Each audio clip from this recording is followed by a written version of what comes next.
I recently built myself a backhoe for my little massive Ferguson, and even though it's really useful for digging holes, having a proper way to transport and dump the dirt is as important as the backhoe itself. So far to dump the load, I tried this, and it didn't work. And now I'm doing this. It works, but frankly, at this pace, I'll go through that poor trailer's floor in no time. So I'm at the verge of some major home improvement, and I need something to transport and dump the loads efficiently. And I've got no time to design and build a proper dump trailer.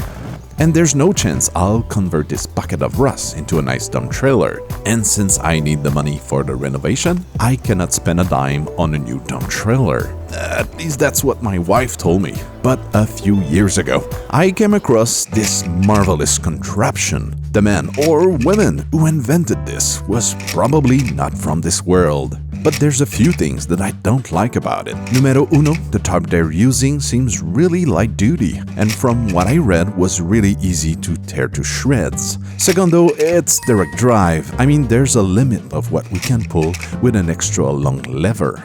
Finally, they're using such a tiny Etsy microshaft. I bet the middle section is flexing like crazy when pulling a good load. Is it just me, or that looks like styrofoam painted to look like rocks? So I'm gonna build my own, probably over-engineered bell unloader for only $50, and all of this in just a weekend.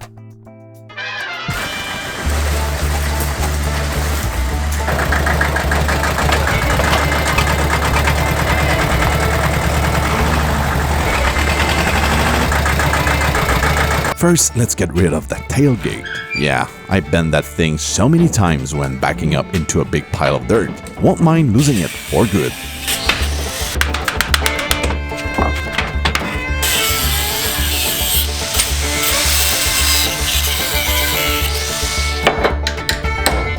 Yes, the bed is in such a poor condition. I wonder why. Yeah, that's right. After a bit of cleaning, I quickly realized how bad the bed was, and yes, I could have put a plywood on top of this, but remember, only $50 and in one weekend, so the fast and lazy route was taken.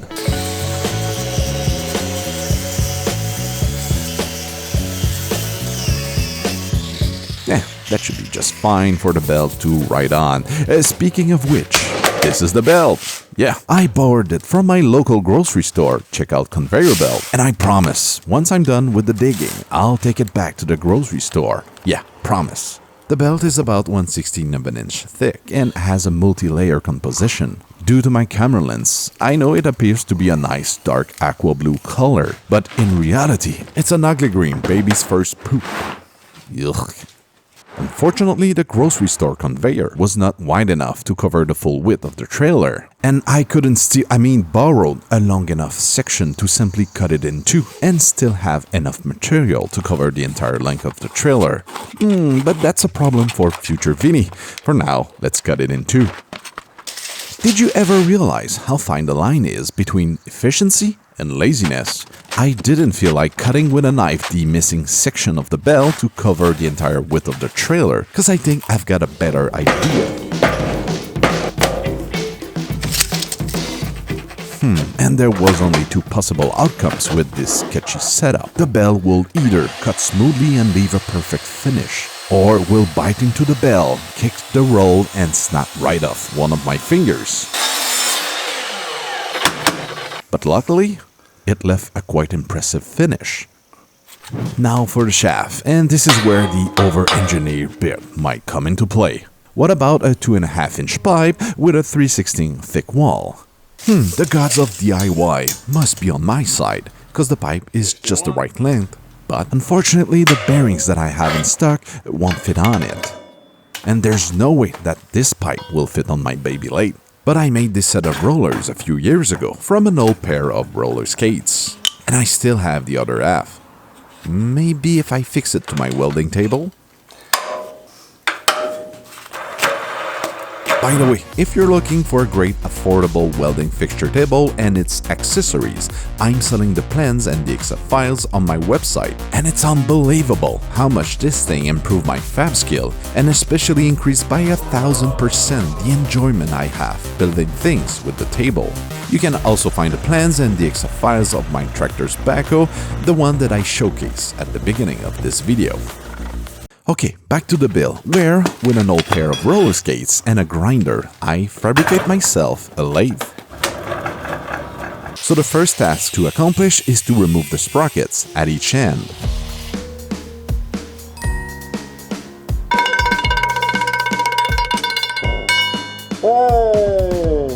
While being at it, let's see how fast this thing can go.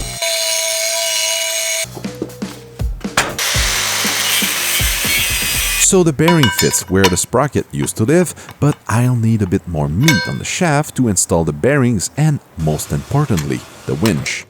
Remember when I said that having the thing direct drive was a big flaw? So to counter that, I'll use this brand new boat trailer winch.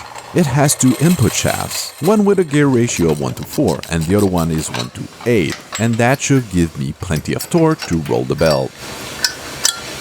Now that I have all the components, and because, I hate improvising my projects, I took a few measurements and make a basic 2D sketch on AutoCAD and was now ready for the fab.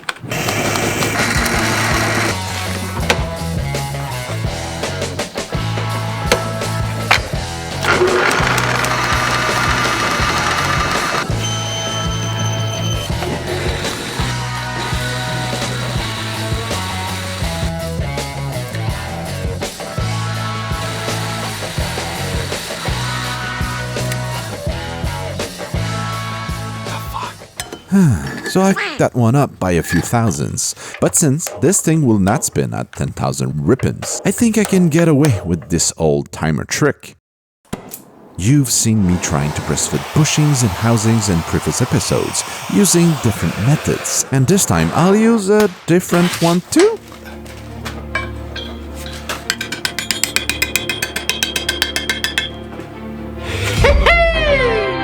The real test to see how good of a fit I did is to check how true the shaft spins with the roller. Not bad. You probably guessed it by now, but this shaft extension is to connect with the winch, so I added a pretty generous speed of weld, just in case. This is one of the fences included in the accessories package, and I specially V-notched the top part to use it with round parts.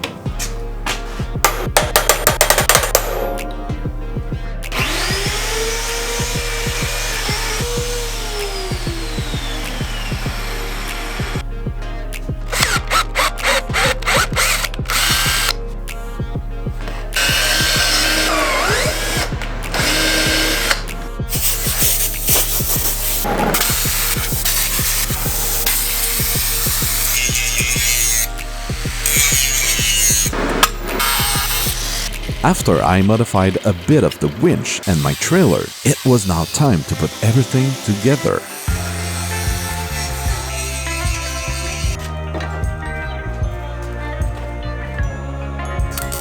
I'll use this montage as an opportunity to remind you the ultimate trifecta of all YouTubers: live, love, and laugh. I mean sub, like, and comment. So if you'd like to support my craft, please sub, like, or comment, or I guess live, love, and laugh. That should be as good too.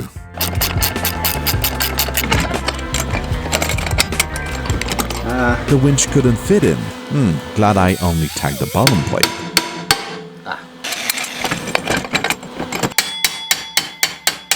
Nope, the winch is still not going in. Oh yeah, that might be the cause. As you all know by now, we're always only a grinder away from success.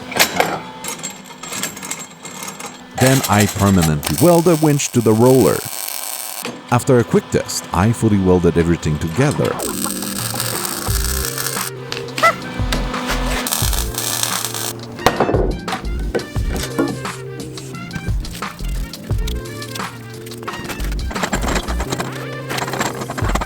While painting, I realized how the system was welded to a pretty weak section. You see, these two angles will support all the traction force from the roller and they might collapse on themselves. So I added a brace to give me the confidence that it's now strong enough. But it might not be. Who knows? Alright, day 2 of the build. We had a rainy weekend so far, so I put a tarp on it to let the paint dry overnight. The handle is rubbing against the backlight.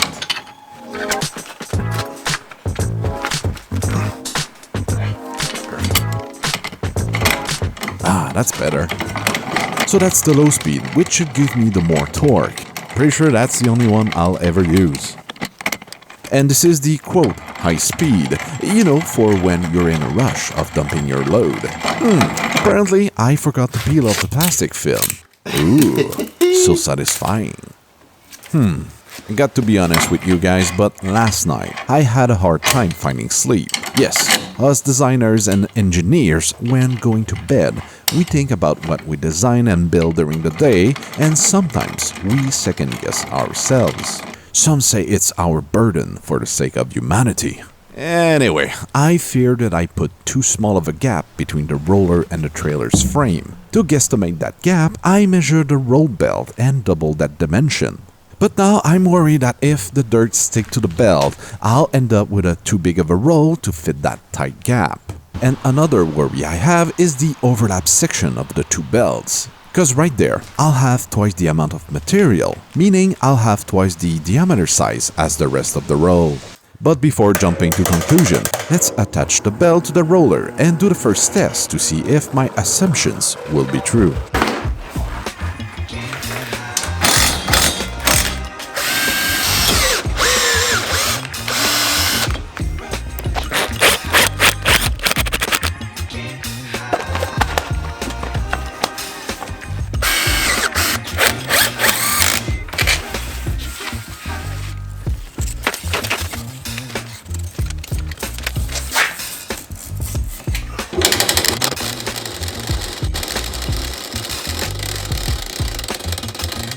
So without any weight on the belt, the roll is pretty loose, but still fits in the gap. One tip I picked up over the years of building things is if you have a cable on a pulley or, like in this case, a belt on a roller, never rely on that attachment point to apply all the pulling forces. Do 1 or 2 wraparounds. The cable or belt will lock on itself and barely no force will be applied to the attachment point. The downside of this, now the belt is too short, but that's okay because that is giving me the opportunity to feed 2 birds with 1 scone. Okay, let's take a very common situation where you're gonna use your trailer to transport and dump branches. If you're only having a belt, it will slip right under the branches and this system will be completely useless. But what if I'm adding something that will not only extend the belt but also grab onto fluffy material like branches? But that's big brain action right there!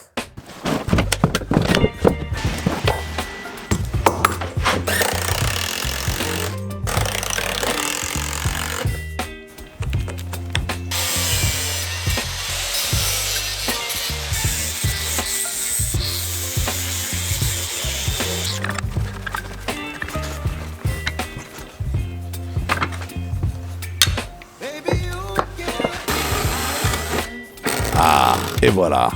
The belt system is now covering the entire length of the trailer, and I also have a baffle to scoop any sorts of material. Can't wait to try it out, but it's still raining outside. So I gathered the heaviest stuff I have around.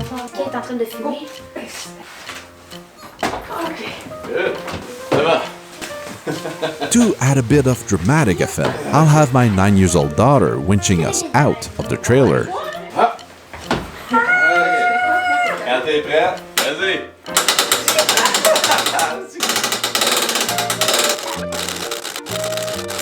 So it's a success, but yeah, I know it wasn't a full-scale test because we're only weighing at about 600 pounds, but still it looks promising. And that's how easy it is to reset it for another load. But now for the real test. I'll use my good old trusty Civic as my trailer's workhorse. I just need to bring it back to life.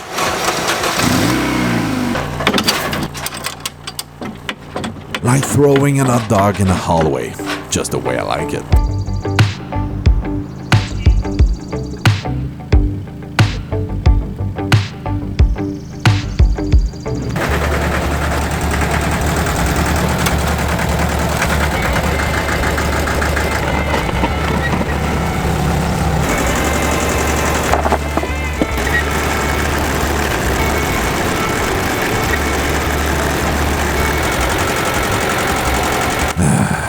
These freaking side panels. I should do something about them.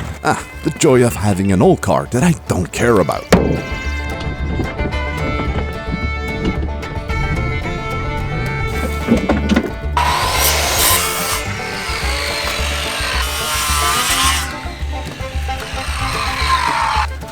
A while ago, I built this for my kids, and I tried to use it, but couldn't quite make it.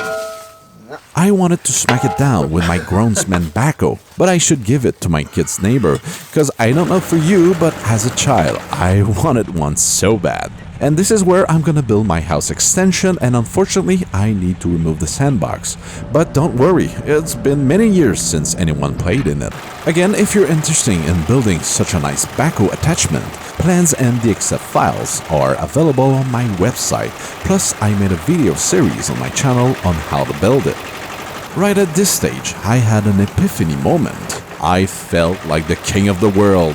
I mean, not really, but now I can dig holes with the backhoe I just built and efficiently dump the dirt with the belt system I just completed. And I know it's not even comparable to a proper digging company with an excavator and a dump truck. But still, I'm just a home gamer like probably you, and now I have access to that level of equipment, and that just blew my mind at this specific moment. And I loved it. Okay, for the first test, I'm not gonna completely fill up the trailer to the brim.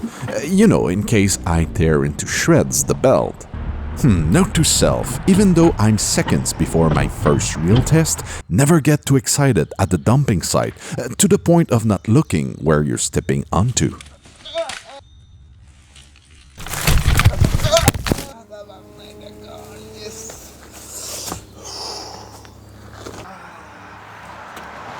Come on, Viny, cheer up a bit. You're about to test the bell system for the first time.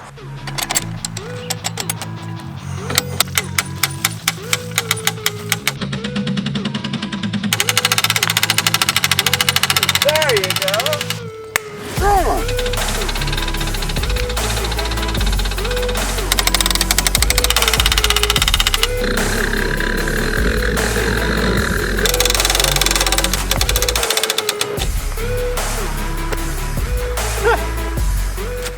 After I dumped a few loads, I double checked if the dirt was sticking to the belt, and so far it's looking pretty good.